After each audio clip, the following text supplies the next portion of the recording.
Fatty liver disease की treatment जिसको अब मैसल भी बोलते हैं, उसकी treatment American diabetes association guidelines के अकॉर्डिंग अगर फैटी लिवर डिजीज़ बहुत कम स्टेजेस में हो, यानी उसमें फाइब्रोसिस जो है F0 से लेके F3 स्टेज तक हो, तो उसकी जो मेन ट्रीटमेंट ऑप्शंस है, देखते हैं अगर ओबिसिटी है यानी मोटापा है और शुगर है तो मेन ट्रीटमेंट ऑप्शन ओज़ेम्पिक और मोंजारो है, माइल्ड से लेके कंपेंसेटेड सिरोसिस के स्टेज तक।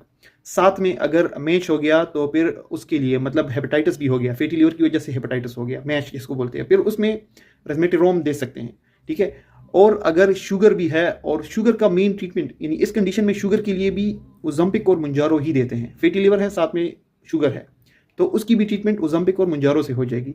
लेकिन अगर फिर भी कंट्रोल नहीं होता, फिर दो और ऑप्शंस है शुगर कंट्रोल करने के लिए ऐसे पेशेंट में जिसको फैटी लिवर भी हो। एक है पायोग्लिटाजोन और फिर है SGLT2 इनहिबिटर्स, वो दे सकते हैं।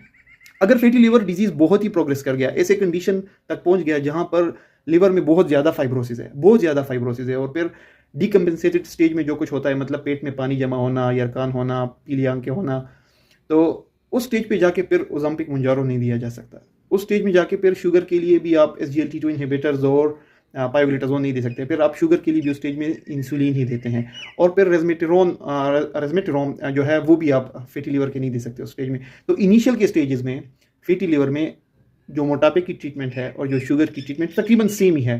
तो उसका फ़ायदा यही होता है कि उससे वज़न कम होता है, भूख इंसान की कम हो जाती है, वो भूख कम होने से खाना कम खाता है, खाना कम खाने की वजह से इंसान का कैलोरीज डेफिसिट में चला जाता है और वेट कम होता है। वेट कम होने की वजह से फैटी लिवर इंप्रूव हो जाता है, डायबिटीज़ भी इंप्रूव हो जाती है, कोलेस्ट्रॉल भी इंप्रूव हो जाते हैं, इवन ब्लड प्रेशर भी इंप्रूव हो जाता है। बाकी मोटापे की वजह से जितने मसले होते हैं तो इंप्रूव होते ही हैं, फैटी लिवर भी इंप्रूव हो जाता है।